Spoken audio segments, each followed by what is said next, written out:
Hi everyone, स्वागत है आप सभी का टीचिंग गोल्स के इस लर्निंग प्लेटफॉर्म पर। आई होप आप सभी लोग अच्छे होंगे, आपकी तैयारी बढ़िया चल रही है एचटेट की। तो एचटेट की आज की इस क्लास में हमारी क्लास सीडीपी से ही रहने वाली है और हम यहाँ पर पढ़ रहे हैं व्यक्तित्व को, यानी कि पर्सनालिटी का चैप्टर आपका चला हुआ है। और आज की जो क्लास है वो आपकी लास्ट क्लास रहने वाली है, जिसके अंदर हम लोग पर्सनैलिटी को मेजर करने के लिए जो भी टेस्ट वगैरह होते हैं, जितने भी परीक्षण है, जो भी विधियां आपके साथ डिस्कस मैं यहाँ पर करने वाली हूँ, जितने भी होती है वो सारी एक ही क्लास में आपके साथ डिस्कस कर ली जाएगी। ठीक है, तो सभी प्लेलिस्ट का लिंक आपको वीडियो के डिस्क्रिप्शन में रहता है और आप सीरीज से ही जरूर देखिएगा। पहले आपने पर्सनालिटी के काफी मैंने वीडियोस आपको प्रोवाइड करे हैं, तो आप सीरीज से देखना, सबको मैंने नंबरिंग डाली हुई है क्लास की। तो आप जब भी स्टार्ट कर रहे हो पढ़ना तो आप सीरीज से जरूर स्टार्ट करें। ठीक है, क्लास नंबर 1 से ही स्टार्ट करें। सो मेथड्स ऑफ मेजरिंग पर्सनालिटी, व्यक्तित्व को मापने के तरीकों के बारे में बात किया गया है। तो यहाँ पर जो है टेस्ट है, विभिन्न जो है परीक्षण आपके लिए जरूरी है जो आपको पढ़ना है। और यहाँ से आपका जो है 1 या 2 क्वेश्चन कंफर्म है जो हर बार पूछा जाता है। आप इस वीडियो को देख लोगे ना, आपका एक भी नंबर यहाँ से परीक्षण में तो नहीं कटेगा। बाकी जितने भी मैंने आपको पर्सनालिटी के चैप्टर जो है करवाए हैं, जितने भी मैंने आपको वीडियोस दिए हैं, वो सब देख लो। आपका पर्सनालिटी से सारे टॉपिक्स यहाँ पर कवर हो जाएंगे और आपके सारे नंबर आराम से आ जाएंगे। ठीक है, चलिए बात करते हैं अपने इस टॉपिक की, मेजरमेंट ऑफ पर्सनालिटी। मतलब क्या है? इसका मतलब ये है कि हम जब किसी के भी व्यक्तित्व को मापते हैं तो हम कुछ टेस्ट का निर्माण यहाँ पर करते हैं, कुछ परीक्षण का हम इस्तेमाल करते हैं। ठीक है, तो स्टार्टिंग में जो था ना, स्टार्टिंग में जो पर्सनालिटी थी वो किनकी मेजर करने के लिए टेस्ट बनाए गए थे? वो एबनॉर्मल लोगों के लिए, जो लोग नॉर्मल नहीं थे उनके लिए यहाँ पर टेस्ट बनाए गए थे। मतलब जो सामान्य व्यवहार ना करने वाले व्यक्ति है, उनके व्यक्तित्व को चेक करने के लिए यहाँ पर पर्सनालिटी के टेस्ट बनाए गए थे। लेकिन अभी क्या है भाई, सबके लिए बनने लगे अब ये। ठीक है, आप जितने भी एग्जाम्स वगैरह देखते हो, है ना, जैसे आप अपने एग्जाम ही लगा लो, किसी में आपको इंटरव्यू झेलना पड़ता है, किसी में नहीं झेलना पड़ता है। ठीक है, तो भाई कोई हर चीज होती है। जैसे मान लो अगर मैं यूपीएससी की बात करूं, तो यूपीएससी में आपके इंटरव्यू होते हैं और इंटरव्यू करने का एक जो कारण होता है वो क्या होता है कि आप जिस पोस्ट के लिए अप्लाई कर रहे हो, आपकी पर्सनालिटी उस पोस्ट के लिए है कि नहीं है ना। तो वो चीज देखी जाती है। ये हम कैसे देखते हैं? जब हम किसी सामने वाले व्यक्तित्व की पर्सनालिटी को देखते हैं, है ना। तो ये पर्सनालिटी को मेजर करना बहुत ही जरूरी हो जाता है। और इसी सीरीज में हम यहाँ पर देखने वाले हैं कि हम कितने टाइप से यहाँ पर इनको स्टडी करने वाले हैं। ठीक है, तो यहाँ पर हम 4 जो है कैटेगरीज में पर्सनालिटी मेजरमेंट को बांटा गया है, 4 वर्गों में विभाजित किया गया है। पहला है सब्जेक्टिव मेथड, जिसको हम व्यक्तिक विधियां कहते हैं। ठीक है, दूसरा है ऑब्जेक्टिव मेथड, जिसको हम वस्तुनिष्ठ बोलते हैं। थर्ड है projective method and the fourth क्या है आपका? साइको एनालिटिक मेथड है, जिसको मनोविश्लेषणात्मक विधियां बोलते हैं। ठीक है, तो ये बहुत ही जरूरी है, बिकॉज आपसे कई बारी, और इनके अंदर भी ना इनके बहुत सारे सब टेस्ट भी आते हैं। ठीक है, तो आपसे कोई भी एक सब टेस्ट दे देगा और आपसे यही पूछ लेगा कि बताओ इसमें से प्रोजेक्टिव कौन सा है, नहीं है। ठीक है, सब्जेक्टिव कौन सा नहीं है, ऑब्जेक्टिव कौन सा है, नहीं है। तो आपसे ऐसे क्वेश्चंस भी जो है डायरेक्टली पूछे जाते हैं। ऐसे आपके प्रोजेक्टिव टेस्ट है, जिनमें बहुत सारे हम टेस्ट यहाँ पर पढ़ने वाले हैं। ठीक है, तो आप इतना ध्यान में रखना कि आपसे 4 तरीके की कैटेगरी में डिवाइड किए गए हैं। अब एक चीज इंपॉर्टेंट वो है कि सब्जेक्टिव और जो आपके ऑब्जेक्टिव मेथड्स होते हैं, इनको हम नॉन प्रोजेक्टिव भी बोलते हैं, यानी कि अप्रेक्षण विधियां भी इनको बोलते हैं। बिकॉज प्रोजेक्टिव आपका कौन सा है? प्रक्षेपण विधियां। ठीक है, प्रक्षेपी विधियां। और जबकि आपका सब्जेक्टिव और ऑब्जेक्टिव क्या है? ये आपका नॉन प्रोजेक्टिव है। ठीक है, तो आप इतना ध्यान में रखना। और सब्जेक्टिव ऑब्जेक्टिव आपके डायरेक्ट मेथड भी कहे जाते हैं। अगर ये डायरेक्ट है तो फिर आपका जो प्रोजेक्टिव है वो आपका कैसा हो जाएगा? वो आपका इनडायरेक्ट हो जाएगा, यानी कि अप्रत्यक्ष हो जाएगा। ठीक है, फिर से बता देती हूँ कि जो सब्जेक्टिव और ऑब्जेक्टिव है ये आपका नॉन प्रोजेक्टिव है और इसके साथ साथ डायरेक्ट मेथड है, जबकि आपका जो प्रोजेक्टिव है वो इनडायरेक्ट मेथड है। इतनी सी बात है जो कि आपने ध्यान में रख लेनी है। ठीक है, चलो अब एक एक करके फटाफट से बढ़ चलते हैं। बस जो चीजें मैं यहाँ पर कराती हूँ वो हर एक चीज आपके लिए जरूरी है। वो चीजें यहाँ पर भी मैंने बताई कि प्रोजेक्टिव मेथड्स, जिसको हम इनडायरेक्ट मेथड ही बोलते हैं। ठीक है, ये मैंने आपको ऑलरेडी बता दिया है। आप एक एक करके चलते हैं अपने इन टेस्ट की तरफ। सबसे पहले हम पढ़ेंगे जिसको आप इंडिविजुअल और सब्जेक्टिव मेथड्स बोलते हो, व्यक्तिक और आत्मनिष्ठ विधियां। ठीक है, आप आपसे किसी भी नाम से पूछ सकता है, इंडिविजुअल मेथड के नाम से पूछ सकता है, सब्जेक्टिव मेथड के नाम से दे सकता है। तो मैंने दोनों ही यहाँ पर इंक्लूड कर दिए। अब आपको समझना यहाँ पर जरूरी है कि सब्जेक्टिव जो मेथड्स होते हैं पर्सनालिटी को मेजर करने के लिए, वो क्या क्या होते हैं। इसके अंदर जो एग्जामिनर होता है, मतलब जो पर्सनालिटी को जज करने वाला होता है ना, वो क्या करता है? वो या तो उस जिसकी पर्सनालिटी को जज कर रहा है ना, या तो वो उससे डायरेक्टली पूछता है या फिर उसके सराउंडिंग में जो जितने भी लोग हैं ना उनसे पूछता है। ठीक है, ताकि उसकी पर्सनालिटी को क्या कर सके? जज कर सके। ठीक है, तो these methods the personality is treated by the examiner himself. यहाँ पर जो पर्सनालिटी जज करने वाला है वो खुद से जज करता है। The investigation is done by the questioning a particular person और हिज एक्वेंटेंस, यानी कि खुद जिस पर्सन की व्यक्तित्व को हमें जज करना, हम खुद उससे भी पूछते हैं और साथ ही उसके सराउंडिंग में जितने भी लोग हैं उनसे भी हम पूछते हैं। बट ये ना कहीं सही तरीका नहीं हो जाता है, इसमें ना बायस्डनेस जो है बहुत होती रहती है, कहीं ना कहीं एक सटीक तरीका नहीं है ये। और क्यों नहीं है ना, वो आपको आगे जाकर के जब हम ये सारी चीजें पढ़ेंगे ना तब आपको अच्छे से समझ में आ जाएगा। और मैं बता भी दूंगी कि यहाँ पर क्या है ना कि चीजें कई बार ना सही नहीं बताई। अगर मान लो मैं किसी की पर्सनालिटी को जज करना चाहती हूँ, ठीक है, वो सामने वाला जो मेरे को है वो कंप्लीट डिटेल अपने बारे में ना बताए, कोई चीजें छुपा ले, तो मैं तो उसी बेस पर उसको जज करूंगी ना जो उसने मुझे बताया है, ठीक है। तो ये क्या है, इस तरीके से सारी चीजें सटीक नहीं हो पाती है और ये बायस्ड तरीका एक तरीके से कहा जाता है। इसके अंदर हम कौन कौन सी चीजें पढ़ते हैं, बाकी और भी डिटेल में आपको चीजें नीचे समझ में आ जाएगी कि ऐसा मैं क्यों कह रही हूँ, ठीक है।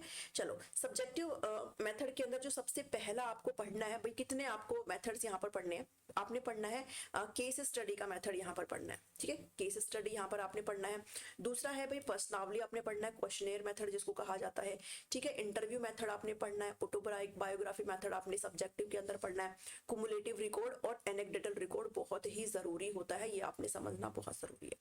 तो ये कुछ 6 हम लोग इसमें स्टेप पढ़ेंगे और आप ध्यान में रखना कि ये 6 स्टेप किसकी है, ये सब्जेक्टिव मेथड की है, ठीक है, इतना जरूर ध्यान में रखना। याद करना चाहते हो तो याद कर लो, बाकी अगर आप पढ़ोगे ना तो वो हो भी जाएगा, ठीक है। बट इतना ध्यान में रखना कि ये ऑब्जेक्टिव के नहीं है, किसके है, सब्जेक्टिव की है, ठीक है, जिसमें आपका केस स्टडी आ जाता है, क्वेश्चनेयर आ जाते हैं, इंटरव्यू है, ऑटोबायोग्राफी है, कुमुलेटिव है और एनेक्डोटल है। एक एक करके इनको फटाफट से पढ़ेंगे और स्टार्ट करते हैं।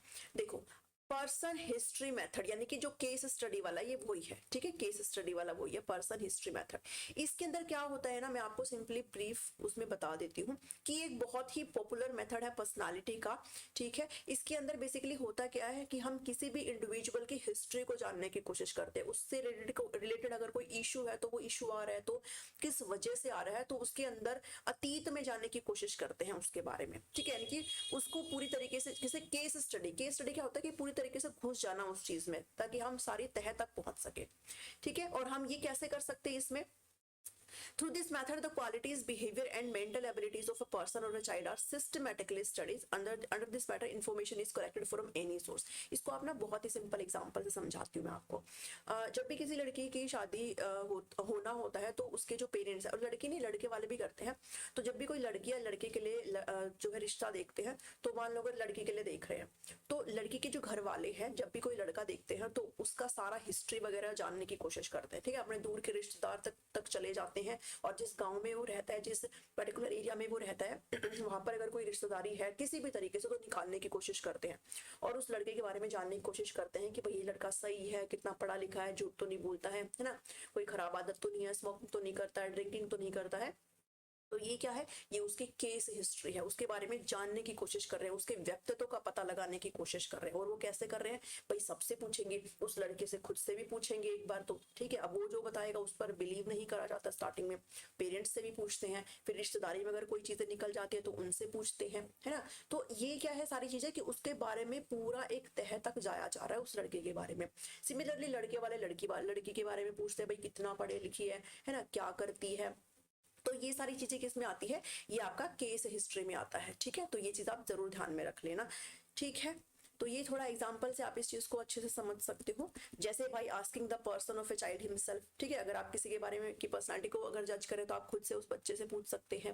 Getting the information from parents से भी पूछ सकते हैं, अपने फ्रेंड से, नेबर से, रिश्तेदार से, ठीक है, रिलेटिव से, अपने फैमिली डॉक्टर से पूछ सकते हैं बच्चे के बारे में, ठीक है। तो वो सारा आप जो एग्जाम्पल मैंने आपको बताया ना वो सब आप यहाँ पर रख सकते हो। फ्रॉम द चाइल्ड, अगर जो बच्चा है उसके टीचर से या फिर उसके स्कूल रिकॉर्ड से आप पता लगा सकते हो। अब अगर लड़के तक जाना, अगर आपका कोई सोर्स उसके स्कूल तक है तो आप जो लड़की का पापा है वो स्कूल में भी जाने की कोशिश करेगा, है ना, टीचर से भी पूछने की कोशिश करेगा। तो ये एग्जांपल ऐसे होते हैं जिनसे आप ये समझ सकते हो कि जब हम किसी की लाइफ से रिलेटेड या फिर किसी के पर्सनालिटी को जानना चाह रहे हैं तो उसके अंदर तक घुस जाने के, मतलब लोगों से भी पूछना, उससे भी पूछना, तो वो सब किस में आ जाता है, वो केस हिस्ट्री में आ जाता है, ठीक है, पर्सन हिस्ट्री में आ जाता है। पहला समझ में आया। ठीक है। चलो अब देखो, मैंने आपको ऊपर बताया था कि इसमें बायसनेस हो जाती है, ये सटीक नहीं होता। क्यों नहीं होता है? अगर मान लो कि जैसे होता भी आपने कोई एग्जांपल देखे भी होगी। अब लड़की के जो फादर है उन्होंने पूरी कोशिश करी, अपने रिश्तेदारों से पूछा, सबसे पूछा कि भाई ठीक है, सबने कह दिया कि भाई लड़का अच्छा है, ये है वो है, लेकिन बाद में बहुत सारी चीजें निकल के आ जाती है, बाद में शादी के बाद में बहुत सारी चीजें निकल के आ जाती है। तो ये क्या हो गया, ये अब नहीं जज कर पाए ना उसकी पर्सनालिटी को। उन्होंने किसके बेस पर जज किया? दूसरों ने जो बताया उसके बेस पर जज किया। ठीक है, इसलिए यहाँ पर चीजें कई बार सटीक नहीं बैठ पाती है। तो उसके बाद जो सेकंड है वो आपका कौन सा है? क्वेश्चनियर मेथड है। यानी कि इसमें हम क्या करते हैं? क्वेश्चंस पूछते हैं सामने वाले से, और वो किस में हाँ करता है? यस और नो में हाँ करता है। ठीक है, हाँ या ना में वो उसका आंसर देता है, और उसके बेस पे हम उसकी पर्सनालिटी को क्या करते हैं? जज करते हैं। और इसको पेपर पेंसिल टेस्ट भी कहा जाता है। आपसे पूछा भी गया पेपर पेंसिल टेस्ट किसे कहा जाता है। ठीक है, इसलिए मैं हमेशा अपने हर क्लास में बोलती हूँ, मैं जो भी एक एक शब्द बोलती हूँ ना, वो एक भी फालतू नहीं है। हर एक चीज मैंने यहाँ पर आपके लिए जो नोट्स बनाए हैं ना, इन नोट्स में भी एक एक शब्द आपके लिए इंपॉर्टेंट लिखा है। बिल्कुल भी कोई टाइम वेस्ट नहीं है आपका। ठीक है, तो क्वेश्चनियर को हम लोग कैसे करते हैं? मतलब हाँ या ना में आपको आंसर देना होता है, और इसको पेपर पेंसिल टेस्ट भी कहा जाता है। और इस बेस पर किसी की भी इंडिविजुअल पर्सनालिटी को हम क्या करते हैं? जज करते हैं। अब क्वेश्चनियर जो है वो 4 तरीके के बताए गए हैं। ठीक है, तो इन 4 तरीकों के बारे में आपको पता रहना चाहिए। एक होता है क्लोज्ड क्वेश्चनियर, मतलब बंद प्रश्नावली। इसमें आपको या तो हाँ में उत्तर देना है, या तो आपको ना में उत्तर देना। आप एक्सप्लेन नहीं कर सकते हो। आपसे कोई क्वेश्चन पूछा गया, या तो आप हाँ बोलोगे या आप ना बोलोगे, दैट्स इट। इसके अलावा आप कुछ नहीं कह सकते। ठीक है, उसके बाद ओपन क्वेश्चनियर, मतलब अब इसमें अगर आपका उत्तर हाँ में है तो आप एक्सप्लेन भी कर सकते हो, उत्तर अगर आपका ना में है तो आप एक्सप्लेन कर सकते हो। तो आप बियॉन्ड द लिमिट जा सकते हो, आप कितना भी उस चीज के बारे में एक्सप्लेनेशन दे सकते हो। ठीक है, दूसरा हो गया। नेक्स्ट जो है वो आपका है पिक्टोरियल क्वेश्चनियर, यानी कि इसमें आपके जो क्वेश्चंस है वो पिक्चर के बेस पर आंसर किए जाते हैं। ठीक है, चित्रों पर निशाना लगाकर प्रश्नों के क्या दिए जाते हैं? उत्तर दिए जाते हैं। एंड जो लास्ट है आपका, वो आपका क्या हो जाता है? मिक्स्ड क्वेश्चनियर है। यानी कि मिक्स मतलब मिला हुआ, और किसका मिला हुआ? Mixture of the above mention 3, ऊपर के जो 3 है, ओपन, क्लोज्ड और जो तीसरे वाला था, उनके सभी के मिक्स्ड रूप को क्या बोलते हैं? मिक्स्ड क्वेश्चनियर बोलते हैं। ठीक है, पिक्चर वाले का समझ में आ गया इतना? तो आपको क्वेश्चनियर के टाइप्स भी पता रहने चाहिए। नेक्स्ट जो 3rd नंबर पर आ जाता है वो आपका इंटरव्यू मेथड है, दैट इज साक्षात्कार विधि है। अब इंटरव्यू में क्या होता है? सबको पता है भाई, इंटरव्यू में जो इंटरव्यूअर है वो सामने बैठा होता है, और जिसका इंटरव्यू ले रहा होता है वो भी सामने बैठा होता है। दोनों आपस में कैसे बैठते हैं भाई? फेस टू फेस बैठते हैं। ठीक है, फिर जो क्वेश्चन पूछना होता है वो इंटरव्यूअर उससे पूछता है, और वो अपना क्या देता है? आंसर देता है। जैसा आंसर उसने दिया है उसके बेस पर पर्सनालिटी को क्या किया जाता है? जज किया जाता है। ये आपका सिंपल सी बात है, इंटरव्यू के अंदर होता है। अब इसमें जो इंटरव्यूअर है वो क्या क्या जज करता है? उसके गेस्चर्स का। ठीक है, वो अपने कैसे वो बैठा है, वो कैसे वो बोल रहा है, उसके मैनर वगैरह देखे जाते हैं, उसके बोलने का तरीका देखा जाता है। ठीक है, जितने भी गवर्नमेंट सर्विसेज होते हैं, जितने भी आपके जो इंटरव्यू कंडक्ट कराते हैं, जैसे अगर मैं बात करूं एनडीए, ठीक है, जो ऑफिसर्स वगैरह बनते हैं यहाँ से, यूपीएससी है, एसएससी है, ठीक है, यहाँ पर जितने भी इंटरव्यू वगैरह होते हैं सब में एक तरीके से भाई पर्सनालिटी तो देखी जाती है ना। अगर कोई बड़ा अधिकारी बन रहा है और उसकी पर्सनालिटी ही अच्छी नहीं है तो फिर कोई फायदा नहीं है। तो वहां पर आपका अलग से नंबर दिए जाते हैं आपकी पर्सनालिटी के। ठीक है, तो इंटरव्यू मेथड में सारी चीजें देखी जाती है, आप कैसे बैठे हो, आपके पहनने का तरीका क्या है, और इस बेस पर आपकी पर्सनालिटी को जज किया जाता है। इंटरव्यू मेथड यहाँ से समझ में आया? ये मैंने सारा हिंदी में आपके लिए लिखा हुआ है। नेक्स्ट जो है आपका वो है ऑटोबायोग्राफी। ठीक है, ऑटोबायोग्राफी है, इसको आपने समझना है। चलो, ऑटोबायोग्राफी मेथड में क्या होता है? किसी भी एक व्यक्ति को कहा जाता है कि मतलब उसकी उसके किसी भी उसकी लाइफ से रिलेटेड कुछ भी एक टॉपिक उसको दे दिया जाता है, और उसे ये कहा जाता है कि आप अपनी लाइफ को देखते हो, आप इस पर कुछ लिख के दो हमें। तो वो उसमें क्या चीजें लिखता है, क्या चीजें वो छुपाता है, ये डिपेंड करता है। ठीक है, तो ये क्या है उसका अब उसके बेस पर उसकी पर्सनालिटी को क्या किया जाएगा? जज किया जाएगा। ठीक है, वो क्या मेरिट्स देता है अपने बारे में, क्या वो डीमेरिट्स देता है, ये सारी चीजें मैटर करती है। Person can hide facts and give, अब यहाँ पर बंदे सामने वाले के ऊपर डिपेंड करता है। वो हो सकता है अपने बारे में बढ़िया बढ़िया चीजें लिख दे, गलत बातें कुछ लिखे ही ना। हो सकता है कोई ऐसा हो जो सिर्फ सारी गलत गलत बातें ही लिख दे, है ना, वैसे ऐसे कम ही होते हैं। हो सकता है जो मिक्स्ड लिख दे, तो ये डिपेंड करता है, इसलिए इसको बायस्ड वाला तरीका कहा जाता है, सब्जेक्टिव वाले को। ठीक है, तो ऑटोबायोग्राफी मेथड आपका ये होता है जिसमें आपको कुछ टॉपिक्स दे दिया जाता है और आपको लिखना होता है अपनी लाइफ से रिलेटेड चीजों को। ठीक है, नेक्स्ट जो है आपका 5th नंबर का कुमुलेटिव रिकॉर्ड। कुमुलेटिव रिकॉर्ड और एनेक्डोटल रिकॉर्ड बहुत ही इंटरेस्टिंग है। ठीक है, सबसे पहले हम पढ़ेंगे कुमुलेटिव रिकॉर्ड को। कुमुलेटिव रिकॉर्ड क्या है? एक परमानेंट रिकॉर्ड है अबाउट द पीपल मतलब प्यूपिल और स्टूडेंट, प्यूपिल मतलब वो चाइल्ड, उस बच्चे को बोलते हैं, ठीक है। तो आपने देखा होगा ना भी, अगर किसी एक बच्चे ने क्लास में स्कूल में एडमिशन लिया है, तो जब से उसने एडमिशन लिया है तब से लेकर के उसकी एक फाइल बननी स्टार्ट हो जाती है, और उस फाइल में जितना वो क्लास में प्रमोट होता जा रहा है, उसके नंबर कितने हैं, ठीक है, वो कहाँ का है, क्या उसकी जितनी भी उसके स्कूल से रिलेटेड जितनी भी चीजें हैं वो सब उस फाइल में क्या करी जाती है, सेव करी जाती है। तो ये क्या है भाई, एक परमानेंट रिकॉर्ड है, ठीक है, एक स्थायी रिकॉर्ड होता है उसके बारे में, उसकी जो एकेडमिक्स डिटेल्स है उससे रिलेटेड, वो क्लास में कैसा कर रहा है उससे रिलेटेड सारी चीजें उसके अंदर क्या होती है, स्टोर होती है। हर एक बच्चे की अपनी एक इंडिविजुअल क्या होती है भाई, फाइल होती है। इसको अप टू डेट रखा जाता है, मेंटेन करा जाता है इसको, और कभी भी कोई भी नई इंफॉर्मेशन आती है तो उस फाइल के अंदर उसमें क्या कर दिया जाता है, ऐड ऑन कर दिया जाता है। तो ये आपकी क्या है, ये आपकी क्यूमुलेटिव रिकॉर्ड होती है, मतलब किसी भी बच्चे के बारे में एक ऐसा परमानेंट रिकॉर्ड होता है जो चलता रहता है जब तक वो स्कूल में रहेगा, ठीक है। It present a complete picture about the educational progress of child, बच्चे ने शिक्षा में कितना बढ़िया प्रोग्रेस किया उसके बारे में रहता है, उसके पास्ट अचीवमेंट्स के बारे में रहता है, प्रेजेंट में वो कहाँ पर है, ये सारी चीजें उसके उस रिकॉर्ड्स के अंदर रहती है, जो कि उसके साथ साथ क्या रहे, चलती रहती है। ये आपका क्यूमुलेटिव रिकॉर्ड है, ठीक है। नेक्स्ट है आपका एनेक्डोटल रिकॉर्ड। एनेक्डोटल रिकॉर्ड मतलब ये वो रिकॉर्ड है, तो दोनों रिकॉर्ड ही, बट इनमें फर्क है। एनेक्डोटल रिकॉर्ड क्या है, आप कह सकते हो ये किसी भी चीज की एक शॉर्ट समरी है, ठीक है। क्या है, एक शॉर्ट समरी है, मतलब यहाँ पर मैंने लिखा हुआ है descriptive summary of any small summary of A small incident. अगर बच्चे के साथ कोई ऐसी घटना घटी है, कोई ऐसा इंसिडेंट घटा है, तो वो एक शॉर्ट रूप में उसमें वर्णित रहता है उस चीज के बारे में, तो वो क्या है, वो एनेक्डोटल रिकॉर्ड है। जैसे मान लो अगर, और ये चीजें भी पता है कि चलती रहती है साथ में। एनेक्डोटल में आप इस एग्जाम्पल से समझ सकते हो, मान लो अगर किसी कोई टीचर उस क्लास में एक बच्चा जो बिल्कुल शांत रहता है और बिल्कुल ही मतलब बिल्कुल नहीं बोलता, तो अब टीचर क्यूरियस हो जाता है ऐसा बच्चे के साथ क्या है भाई, क्यों रहता है, तो वो फिर क्या ढूंढता है, वो उसका एनेक्डोटल रिकॉर्ड देखेगा पीछे कि ऐसा इस बच्चे के साथ क्या हुआ है, कि क्या ये हमेशा ही शांत रहता है या इसके साथ कुछ ऐसा हुआ है, कोई ऐसी घटना घटी है, ठीक है, किसी ने इसको बहुत मारा है या क्या किया है, तो वो एनेक्डोटल रिकॉर्ड को चेक करेगा। या फिर मान लो कोई एक बच्चा है और वो बहुत ही ज्यादा मतलब हिंसक व्यवहार हो चुका है उसका, उसने किसी दूसरे जो फेलो उसका पीयर है उसको क्या करा है, मतलब पिटाई पिटाई उसकी करी है, ठीक है। तो क्या करेगा टीचर कि भाई इस बच्चे ने अगर इसको मारा है, तो वो पीछे का रिकॉर्ड देखेगा उसका, तो उसको क्या पता कहीं पे मिल जाए कि हाँ भाई पहले भी ये ऐसा कर चुका है ना। तो ऐसे जो बिहेवियर्स होते हैं, जो मतलब पर्टिकुलर बिहेवियर्स होते हैं, वो इस रिकॉर्ड में क्या रहते हैं, स्टोर रहते हैं बच्चे के बारे में। फिर चाहे वो पॉजिटिव हो या फिर वो कैसे हो, नेगेटिव हो, सारा डाटा इसमें स्टोर नहीं रहता, सिर्फ जो पर्टिकुलर इवेंट्स हो, जो पर्टिकुलर इंसिडेंट बच्चे के बारे में हुए हैं, वो बिहेवियर यहाँ पर जो है स्टोर रहता है, ठीक है। तो क्युमुलेटिव में सारी चीज रहती है बच्चे से रिलेटेड, उसकी एजुकेशन से रिलेटेड, उसने कोई परफॉर्मेंस दिया उससे रिलेटेड, कुछ भी हो वो सब उसमें स्टोर रहता है।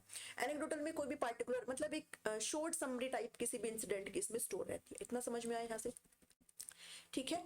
तो यहाँ से जो है आपका ये सारी चीजें हो गई है। अब anecdotal records are used to record specific observations.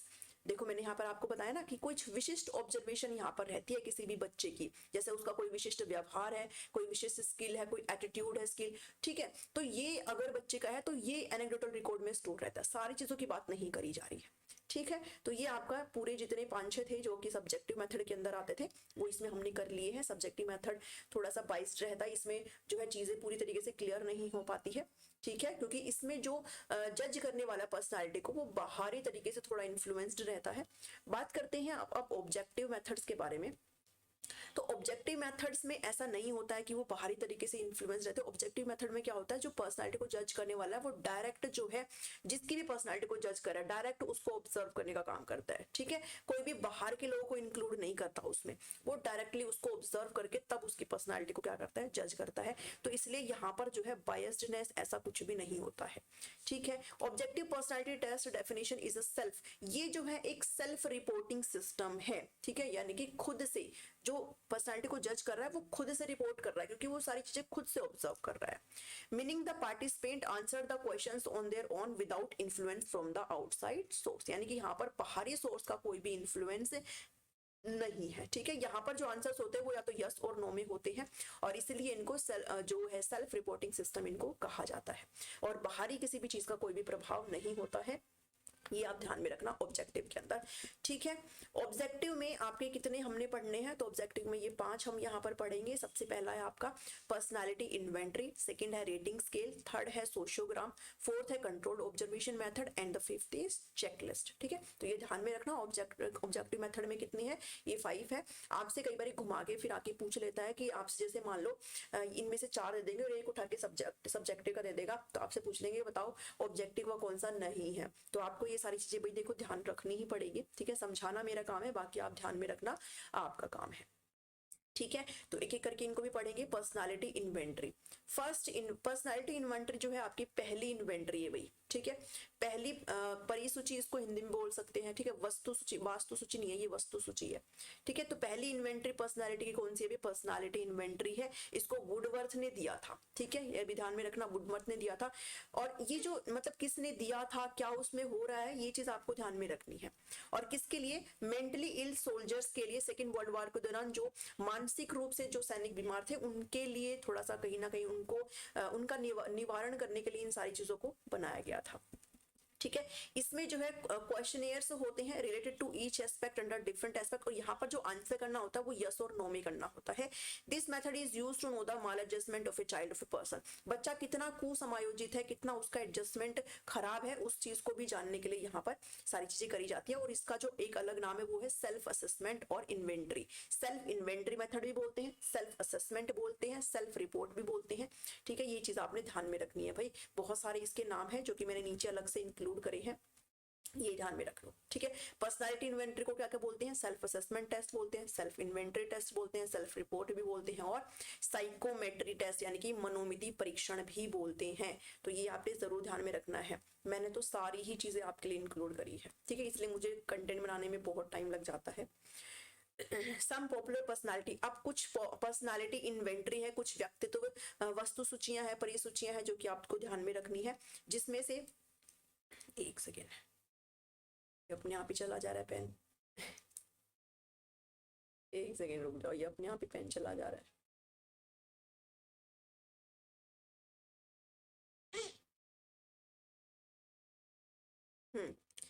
जो सबसे पहला इसमें वो कौन सा है भाई, वुडवर्थ है, ठीक है। वुडवर्थ ने कौन सा दिया है, Woodworth personality data inventory, WPDI, ये आप ध्यान में रखोगे। जो वुडवर्थ के द्वारा दिया गया है वो WPDI है, जिसको 1918 में दिया गया है।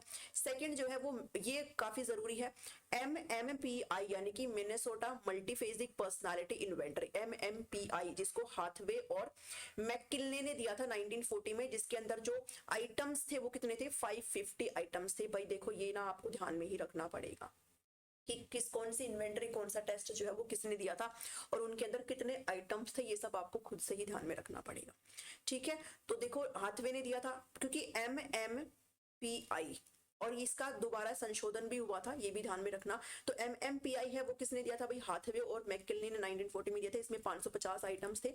उसके बाद आपका फिर से MMPI2 आया है, जिसको मिनीसोटा, सेम है मिनीसोटा मल्टीफेजिक पर्सनालिटी इन्वेंटरी, ये आपकी बार 2 नाम से आया है, इसको फिर से रिपीट किया गया, लेकिन रिपीट किसके द्वारा किया गया है, बुशर के द्वारा, ठीक है। इसका नाम बुशर कुछ भी आप पढ़ सकते हो, बुशर के द्वारा। आपकी बार 550 आइटम नहीं है, 567 आइटम है, ठीक है, 1989 में आया है, ये भी आप जरूर ध्यान में रख लेना। उसके बाद कैटल का तो हमने पहले भी देखा है, कैटल का 16 पर्सनालिटी फैक्टर जो उसने दिया था, और उतने ही इसे जो है क्वेश्चनियर्स भी दिए हैं जो कि 17+ ईयर ओल्ड के लोगों के लिए है, इतना आप ध्यान में रखो। ये कुछ इन्वेंटरीज है जो आपने ध्यान में रखनी है, ये जरूरी है ध्यान में रखनी, ठीक है। नेक्स्ट जो है सेकंड आपका आता है रेटिंग स्केल। अगर आप रेटिंग स्केल यहाँ पर अच्छे से देख पा रहे हो, तो रेटिंग स्केल का मतलब क्या होता है, आप ऑनलाइन कोई भी सामान खरीदते हो तो आपसे रेटिंग करवाते हैं, है ना। आप कुछ भी करते हो ना, कोई भी चीज, तो आपसे रेटिंग करवाते हैं। जैसे अगर आप कोई कहीं पर अगर गूगल पे भी कुछ पढ़ते हैं, फिर कुछ लिखते हैं, फिर कुछ भी करते हो, तो उसमें भी रेटिंग करवाते हैं कि आप कितना सेटिस्फाई हो, ठीक है। तो रेटिंग यही होता है कि आप रेट करते हो वेरियस पर्सनैलिटीज, आप किसी भी इंडिविजुअल के जो व्यक्तित्व के गुण है उनको रेट करते हो, ठीक है। उनके एडजस्टमेंट को, इमोशंस को, इंटरेस्ट को, एटीट्यूड को, उनके टास्क के परफॉर्मेंस को क्या करते हो, रेट करते हो। सकते हो। ठीक है, जैसे मैंने यहाँ पर आपको दिखाया, एक्सीलेंट के लिए बहुत ही बढ़िया मुंह खोल के हंस रहा है ये, ठीक है, ग्रेट के लिए हल्का सा हंस रहा है, गुड के लिए बस ठीक है, और ओके में थोड़ा सा दुखी हो गया, बैड में बहुत दुखी हो गया, वेरी बैड में तो इसने बहुत ही गंदा मुंह बना लिया। ठीक है, तो ये क्या है, रेटिंग है। तो आप किसी की भी पर्सनालिटी को जज करते हो तो आप जज करके उसको कौन सा रेटिंग दे रहे हो। ठीक है, आपको अच्छा लग रहा है तो आप एक्सीलेंट भी दे सकते हो, आप ग्रेट भी दे सकते हो। तो रेटिंग स्केल क्या है, किसी को भी रेट करना। तो ये रेटिंग स्केल था। उसके बाद है सोशियोग्राम यानी कि समाज विधि। ये बस इतना ध्यान में रखो कि ये किसने दिया था भाई, ये जैकोब एल मोरेनो ने दिया था। ठीक है, जैकोब एल मोरेनो ने दिया था, ये ध्यान में रखना। ठीक है, इस विधि का जो प्रतिपादन है वो किसने किया था, जैकोब एल मोरेनो ने किया था। और इसके अंदर बेसिकली क्या देखा जाता है कि ग्रुप के अंदर आपका रिलेशन कैसा है। ठीक है, आप किसी भी समूह में हो आप, तो आप एक दूसरे के साथ कैसे मतलब सोशल रिलेशन बना करके चल रहे हो, ये समाज विधि है। ठीक है, बस इसमें इतना ही है, बाकी इसको अच्छे से नोट्स जब लोगे तो इसी अच्छे से आप पढ़ लोगे इनको। अभी ये साथ के साथ अपलोड कर दिए जाएंगे। नेक्स्ट जो है वो है कंट्रोल्ड ऑब्जर्वेशन मेथड। देखो, ऑब्जर्वेशन मेथड मतलब अवलोकन मेथड है ये, यानी कि निरीक्षण मेथड है। और निरीक्षण भी कैसा है, कंट्रोल्ड है, मतलब नियंत्रित तरीके से है। इसमें बच्चे को जो है कंटिन्यूअसली टीचर के द्वारा डिफरेंट सिचुएशन में क्या किया जाता है, ऑब्जर्व किया जाता है और उसके बेस पर उसकी पर्सनालिटी के बारे में बताया जाता है। तो इंस्पेक्शन यानी कि जो निरीक्षण है वो कैसा है, यहाँ पर कंट्रोल्ड है। ठीक है, ये भी ध्यान में रखना कि निरीक्षण कैसा है, यहाँ पर कंट्रोल्ड होता है। फिर लास्ट आ जाता है आपका चेकलिस्ट है। ठीक है, चेकलिस्ट है। चेकलिस्ट को आप कैसे समझ सकते हो, जैसे यहाँ पर मैं एक बारी बता देती हूँ आपको। चेकलिस्ट में मतलब ये नहीं होता है कि अगर मान लो क्लास में या फिर स्कूल में जैसे मान लो प्रेयर हो रही है या फिर कुछ भी, अगर आपका एग्जाम है तो आप एक चेकलिस्ट बना लेते हो कि मैंने पेन रख लिया है, पेन रख लिया तो आप उस पर टिक कर दोगे। मैंने बोर्ड रख लिया है, बोर्ड रखा है उसको टिक कर दोगे। इरेजर, रबर, पेन सब रख लिया है तो आप उसको टिक कर दोगे, है ना। तो वो चेकलिस्ट है। और चेकलिस्ट जब भी होती है तो मतलब कहीं ना कहीं आप जो अपना टास्क है उसको बढ़िया तरीके से कंप्लीट कर पाते हो, कंसिस्टेंसी के साथ कर पाते हो। ठीक है, तो चेकलिस्ट ये होता है जब भी आप कोई चीज कर रहे हो तो आप कितना बढ़िया तरीके से कर रहे हो। देखो, जैसे मैंने यहाँ पर आपके लिए एग्जांपल इंक्लूड करा, अगर आपको ये दिख रहा है तो। ठीक है, जैसे ये देखो, सेल्फ केयर की चेकलिस्ट है। ऐसे आपकी पढ़ाई की भी हो सकती है भाई। मतलब मैं सुबह, जैसे आपने पूरा एक चेकलिस्ट बना लिया, मैं सुबह उठूंगा जल्दी और उसके बाद मैंने दौड़ लगानी है, फिर मैंने ब्रेकफास्ट करना है, फिर मैं 2 घंटे बैठ के पढ़ूंगा, देन मेरे को कुछ और करना है, मुझे टीवी देखना है, मुझे स्कूल जाना है, कुछ भी करना है। तो आप फिर उसको करते हो रात में बैठ के, अच्छा मैंने ये किया था, हाँ ठीक है, मैं आप उसको टिक करोगे। फिर मैंने ये भी किया था, हाँ आप उसको टिक करोगे। तो वो क्या है, वो चेकलिस्ट है। इससे आपकी कंसिस्टेंसी बढ़िया हो जाती है और साथ ही कोई भी टास्क जो है वो अच्छे से कंप्लीट हो जाता है। ठीक है, तो चेकलिस्ट ये होता है। इतना समझ में आया। तो ये हमने ऑब्जेक्टिव मेथड्स यहाँ से पढ़ लिए हैं। अब हम पढ़ेंगे कौन सा मेथड, प्रोजेक्टिव मेथड पढ़ेंगे। ठीक है, प्रोजेक्टिव मेथड यानी कि, और ये आपका कौन सा मेथड है भाई, ये आपका प्रक्षेपण विधियां हैं, प्रक्षेपी विधियां भी आप इसको कहते हो। ठीक है, तो ये प्रोजेक्टिव मेथड है, इतना आप ध्यान में रखोगे। चलो, the method in which suit such a stimulative situation. अब यहाँ पर किसी भी इंडिविजुअल के सामने ऐसी परिस्थितियां आ जाती है, एक ऐसी सिचुएशंस को क्रिएट किया जाता है जिसमें जो स्टूडेंट है या फिर कोई भी इंडिविजुअल है वो अपने विचारों को, अपने फीलिंग्स को, अपने सेंसेशंस को, अपनी भावनाओं को वो दूसरों के अंदर देख के जो है सारी चीजें करते हैं। ठीक है, और ये इन चीजों का इस्तेमाल टेस्ट में यहाँ पर किया जाता है। तो यहाँ पर जो टेस्ट वगैरह होंगे वो किस तरीके के होंगे, अब पहले तो ये देख लो। अच्छा, प्रोजेक्शन टेस्ट के बारे में, प्रोजेक्शन जो मेथड है, प्रोजेक्टिव जो मेथड, इसके बारे में सबसे पहले जो बात करी वो किसने करी भाई, लॉरेंस ने बात करी थी। ठीक है, ये नाम ध्यान में रख लेना, लॉरेंस ने बात किया था। और यहाँ पर हम कितने मेथड्स को पढ़ने वाले हैं, ये जो मैं आपको मेथड बता रही हूँ ना, यहाँ से एक क्वेश्चन हर बार आता है। ठीक है, तो रोसार्च है, इंक ब्लॉक टेस्ट, रोशा का शाही धब्बा परीक्षण है, थीमेटिक एपरसेप्शन टेस्ट है, एप्रिशिएशन नहीं है, एपरसेप्शन टेस्ट ही है, प्रासंगिक अंतर्बोध परीक्षण, चाइल्ड एपरसेप्शन टेस्ट है, बाल अंतर्बोध परीक्षण, और सेंटेंस और स्टोरी कंप्लीशन टेस्ट है, वाक्य या कहानी पूर्ति परीक्षण। उसके अलावा आपका एक हो रहा है जो कि वर्ड एसोसिएशन टेस्ट है। ठीक है, तो वर्ड एसोसिएशन टेस्ट है, नीचे मैंने इंक्लूड भी करा है। इन टेस्ट, ये वर्ड एसोसिएशन टेस्ट, इन टेस्ट में आपको जो चीज ध्यान में रखनी है ना, वो ये ध्यान में रखनी है कि ये टेस्ट किन के द्वारा दिया गया है और इन टेस्ट के अंदर क्या इंक्लूड है, बस इतनी चीजें ध्यान में रखो, बिकॉज यहीं से ही क्वेश्चन आते हैं। देखो, जैसे आपका रोसार्च इंक ब्लॉक टेस्ट, अब नाम से आपको पता है, इसमें तो नाम ऑलरेडी ऐड है, ये तो आपसे पूछेंगे ही नहीं कि भैया किसने दिया था, क्योंकि ये किसने दिया था, ये एक स्विस साइकेट्रिस्ट थे, हरमन रोसार्च। ठीक है, स्विस साइकेट्रिस्ट थे हरमन रोसार्च, इन्होंने दिया था और 1921 में दिया था। ठीक है, तो किसने दिया था ये ध्यान में रखना है। और यहाँ पर ना कार्ड्स की बात हो रही है, ठीक है। इन टेस्ट में, प्रोजेक्शन टेस्ट में ना कार्ड्स दिए जाते हैं, इसके बेस पर आप क्या जवाब देते हो तब आपके पर्सनालिटी को जज किया जाता है। तो इसमें ना कितने कार्ड्स हैं भाई इंक ब्लॉक टेस्ट में, शाही धब्बा परीक्षण में 10 कार्ड है। ठीक है, जो कि आपके इंक स्टेन्स के हैं, यानी कि शाही धब्बे से बनाए हुए 10 कार्ड है भाई। ध्यान में रखना कितने कार्ड, 10 कार्ड है। और ये आपको ध्यान में ही रखना पड़ेगा, ये आपको याद ही करना पड़ेगा। एक दो बार पढ़ेंगे ना आराम से याद हो जाते हैं। इस जिसमें से 5 जो है वो ब्लैक है और 5 आपके कलर्ड होते हैं। ठीक है, 5 ब्लैक होते हैं और 5 आपके कैसे होते हैं, कलर्ड होते हैं। ये कार्ड जो है बच्चों को दिखाए जाते हैं, कैंडिडेट को दिखाए जाते हैं और फिर वो क्या जवाब देते हैं इसके बेस पर उनकी पर्सनालिटी को जज किया जाता है। बस इतना ध्यान में रखो, हरमन रोसाज ने दिया था और इसमें 10 कार्ड होते हैं जिसमें 5 कलर होते हैं और 5 कैसे होते हैं, 5 आपके कलर कार्ड होते हैं। ठीक है, पहला आपका खत्म हो जाता है। चलिए सेकंड में बढ़ते हैं, जो कि आपका थीमेटिक एपर्सेप्शन टेस्ट है। टेट इसको आप बोलते हो, TAT। ठीक है, इसको जो क्रिएट करने का काम है वो किसने किया था भाई, मोर्गन और मूरे ने किया था। ठीक है, ये नाम ध्यान में रखना। जो टेट है, टेट का जो परीक्षण है वो मोर्गन और मूरे ने 1935 में किया था। इसके अंदर 31 कार्ड थे। ठीक है, टेट के अंदर 31 कार्ड थे जिसमें से 30 जो है वो पिक्चर वाले थे। यहाँ पर शब्द नहीं लिखे थे, यहाँ पर कुछ तस्वीरें थी और वो तस्वीरें भी कैसी थी, ब्लैक एंड व्हाइट थी। जिसमें से 30 आपके पिक्चर और ब्लैक एंड व्हाइट कार्ड थे और एक आपका खाली कार्ड था। 31 कार्ड थे जिसमें 30 आपके पिक्चर वाले थे और ब्लैक एंड व्हाइट थे, जबकि एक आपका ब्लैंक था। जिसमें से 10 जो पिक्चर है वो किन के लिए थी, वो मेन के लिए थी, 10 वुमेन के लिए थी और 10 जो है दोनों के लिए थी, मेन एंड वुमेन बोथ, और एक आपका खाली था।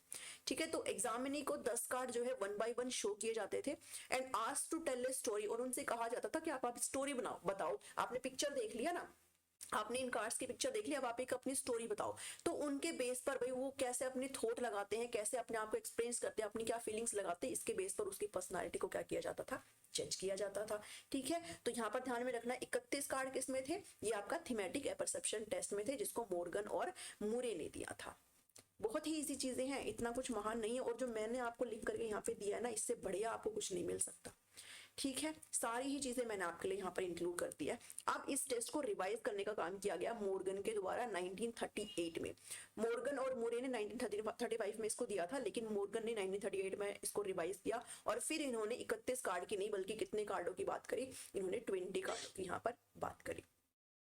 ठीक है, चलो आज पता नहीं पेन को क्या हो रहा है, अपने आप ही चला जा रहा है। इसको बहुत पसंद आ रहा है चलना। थर्ड जो है आपका वो है चिल्ड्रन एपर्सेप्शन टेस्ट। इसको किसने दिया था, इसको लियोपोल्ड बुलक ने दिया था। ठीक है, आप कुछ भी बोल सकते हो, बेलक या फिर बुलक या फिर कुछ भी बोल सकते हो, बस आप ध्यान में रखो इनको। 1948 में दिया था और ये चिल्ड्रन के लिए बनाए गए थे 3 to 18। ठीक है, टेट का ऊपर शायद मैंने बताया नहीं आपको, टेट जो है वो अडल्ट के लिए बनाया गया था। ठीक है, ऊपर आपको लिखा भी है, शायद मैं पढ़ना भूल गई उसको। टेट आपका अडल्ट के लिए बनाया गया था। देखो मैं बता भी देती हूँ यहाँ पर, ये देखो यहाँ पर लिखा हुआ है, कहाँ है, हाँ ये रहा, वयस्कों के लिए उपयोगी है। ठीक है, यहाँ पर दिख रहा है ना आपको, ये रहा, वयस्कों के लिए उपयोगी है। ठीक है, अडल्ट्स के लिए बनाया गया था थीमेटिक एपर्सेप्शन टेस्ट को, और चाइल्ड वाला आपके लिए किसे है, वो चाइल्ड के लिए। ठीक है, 3 से 11 साल के बच्चों के लिए बनाया गया था चाइल्ड एपर्सेप्शन टेस्ट। ठीक है, ये आपका टेट के तरह ही है, इसमें भी पिक्चर्स वगैरह का यूज होते थे, लेकिन इसमें ध्यान में रखना ये क्वेश्चन आया भी हुआ है कि जो चिल्ड्रन एपर्सेप्शन टेस्ट है उसके अंदर जो है ह्यूमंस के पिक्चर नहीं थे, बल्कि किसके पिक्चर थे भाई, एनिमल्स के, जानवरों के तस्वीर जो है यूज करे जाती है चिल्ड्रन एपर्सेप्शन टेस्ट में, और उसके बेस पर किसी भी बच्चे की क्या पर्सनैलिटी को जज किया जाता है। ठीक है, इंडिया के अंदर इस टेस्ट को मॉडिफाई किया गया है उमा चौधरी के द्वारा, कोलकाता। ठीक है, ये भी आप जरूर ध्यान में रख लेना। तो जानवर के कार्ड जो है किस टेस्ट में होते हैं भाई, चिल्ड्रन एपर्सेप्शन टेस्ट में होते हैं। किसने दिया था, लियोपोल्ड बुलक के द्वारा ये दिया गया था। ठीक है, उसके बाद है आपका सेंटेंस और स्टोरी कंप्लीशन टेस्ट। नाम से ही क्लियर है, यहाँ पर बच्चों को आधे अधूरे सेंटेंस जो है प्रोवाइड करे जाते हैं और फिर वो उनको अपने व्यक्तित्व के आधार पर, अपने इनर थॉट्स के आधार पर कंप्लीट करते हैं। अब वो किस बेस पर कंप्लीट कर रहे हैं वो उनकी पर्सनालिटी के ऊपर डिपेंड करता है। ठीक है, ओरिजिनेटर इसमें कौन है, तो भाई यहाँ पर जो सेंटेंस और स्टोरी कंप्लीशन टेस्ट है, यहाँ पर आपको कुछ भी फिक्स नहीं है कि किसने दिया था।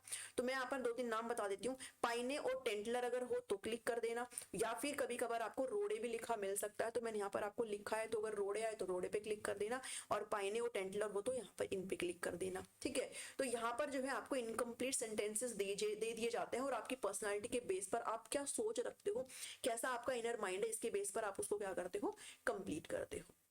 इतना समझ में आया यहाँ से? ये आपका सेंटेंस कंप्लीशन या फिर जिसको आप स्टोरी कंप्लीशन टेस्ट बोलते हो। एंड देन आपका लास्ट टेस्ट है जो कि आपका प्रोजेक्शन टेस्ट का लास्ट है, जो कि आपका वर्ड एसोसिएटिव टेस्ट है, ठीक है, WAT है। इसको फ्रांसिस गाल्टन के द्वारा सबसे पहले इसके बारे में बात करी गई थी। फ्रांसिस गाल्टन एक वेल नोन साइकोलॉजिस्ट है जिन्होंने WAT टेस्ट को 1879 में जो है इंट्रोड्यूस किया, लेकिन बाद में इसको डेवलप करने का काम कार्ल जंग और सिगमंड फ्रॉइड ने किया था, जिसमें इन्होंने 100 से 104 जो शब्द है वो दिए थे 1904 में पर्सनालिटी को डिस्क्राइब करने के लिए। ठीक है, इतना आप ध्यान में रखोगे WAT के बारे में। तो भाई सबसे पहले किसने? फ्रांसिस गाल्टन ने बात करी है WAT के बारे में, लेकिन बाद में किसने इस पर काम किया है? कार्ल जंग ने और सिगमंड फ्रॉइड ने बात करी है। ठीक है, इसमें भी आपके क्या होते हैं, इस टेस्ट में बेसिकली यहाँ पर शब्द लिखे गए ना, तो यहाँ पर शब्द ही दिए जाते हैं। ठीक है, तो वो शब्द कैसे दिए जाते हैं अभी नीचे आपको समझ में आ जाएगा। यहाँ पर कार्ड्स वगैरह नहीं, आपको शब्द दिए जाते हैं। ये मेथड जो है ओल्ड मेथड है पर्सनालिटी को डिटरमाइन करने के लिए, ठीक है, पुराना मेथड है। इसमें किसी भी कैंडिडेट की पर्सनालिटी को हम कैसे करते हैं? By associating thoughts about various topics and issues, यानी कि हम यहाँ पर ना वर्ड्स जो है प्रेजेंट करते हैं, किसी भी कैंडिडेट के सामने कुछ शब्द रख देते हैं और उस शब्द को देखकर उसके दिमाग में एकदम से क्या आ रहा है ये डिफाइन करती है उसकी पर्सनालिटी।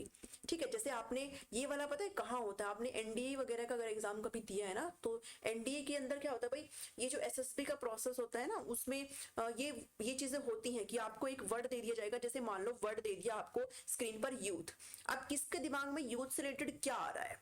ठीक है, आप ये भी कह सकते हो यूथ जो है फ्यूचर है नेशन की, आप कुछ और भी कह सकते हो, कोई बंदा कुछ और कह सकता है, किसी के दिमाग में कुछ नेगेटिव ख्याल आ रहे हैं, तो ये सबकी पर्सनालिटी बताते हैं। ठीक है, तो आपके सामने कुछ आपको लिमिटेड टाइम दे दिया जाता है सेकेंड्स का, भाई आपके सामने इतने टाइम है, अब आप बताओ क्या सोच रहे हो इस शब्द के बारे में।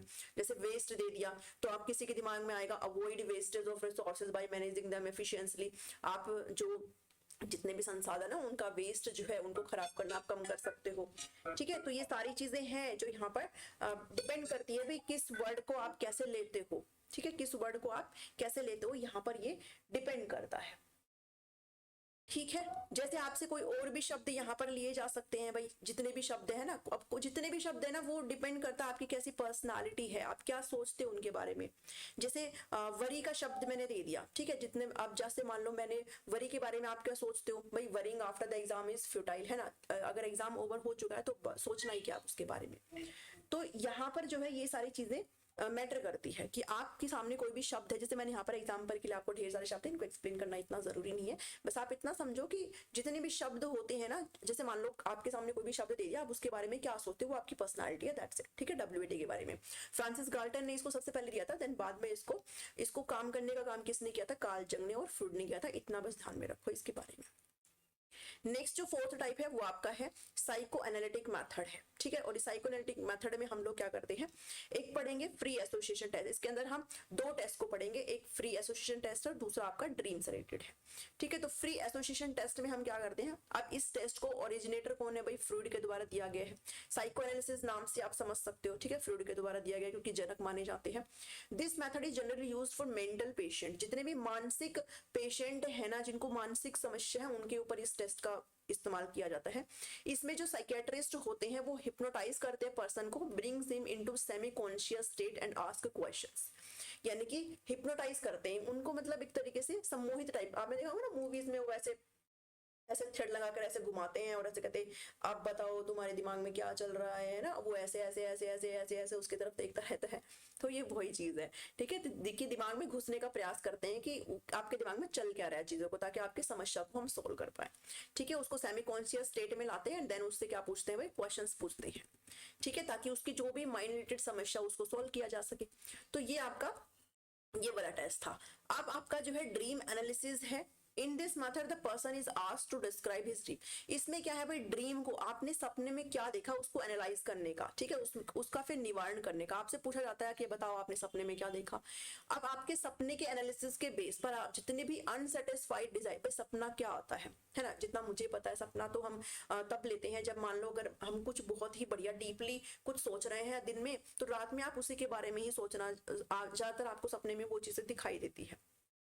तो जितने भी आपके अनसेटिस्फाइड डिजायर्स हैं और elements hindering the fulfilment of desires are detected and resolve, यानी कि जब आप अपना सपना बताते हो तो उसको एनालाइज करने का काम किया जाता है और कहीं ना कहीं ये देखा जाता है कि कितनी आपकी इच्छाएं हैं जो आपकी अनसेटिस्फाई है, जो पूरी नहीं हो पा रही है, ठीक है, तो उनको रिजॉल्व करने का यहाँ पर काम किया जाता है। और इससे जो भी माल एडजस्टमेंट हुई है उसको भी राइट डायरेक्शन देने का काम किया जाता है। एडजस्टमेंट मतलब जब आप अडेप्ट कर पाए एनवायरमेंट से, जब आप किसी भी सिचुएशन के प्रति पार पा पाए, और जब आप नहीं पा पाते हो तो आपका कुसमायोजन हो जाता है, आप माल एडजस्ट में हो जाते हो, ठीक है। तो अगर माल एडजस्ट हो रहा है तो आपको एक सही दिशा प्रदान करी जाए। ये ड्रीम एनालिसिस है जो कि साइको एनालिटिक जो टेस्ट है उसके अंदर आता है। तो यहाँ से आपके जितने भी टेस्ट है पर्सनालिटी को मेजर करने के, भाई वो खत्म हो चुके हैं, एक ही क्लास में आपको सारे मिल गए हैं। ये पर्सनालिटी का जो टॉपिक है वो यहाँ पर आपका फिनिश हो चुका है। कैसी लगी आपको आज की क्लास जरूर बताना कमेंट करके, मुझे लाइक करना जरूर, वीडियो को बिल्कुल भी नहीं भूलना, और चैनल पर नए हो तो सब्सक्राइब करना बिल्कुल भी ना भूलना, बिल्कुल फ्री होता है सब्सक्राइब करना, ठीक है। नेक्स्ट टॉपिक क्या हमें चूज करना चाहिए है वो जरूर बताना, हम डेली यहाँ पर क्लास लेंगे, आप फटाफट से जल्दी करेंगे भैया क्योंकि टाइम कम रह गया है, ठीक है। आज के इस वीडियो में इतना ही है, चलो चैनल को फटाफट से सब्सक्राइब कर लो भाई अगर नहीं किया है तो। मिलती हूँ नेक्स्ट वीडियो में। Thank you, thanks for watching me.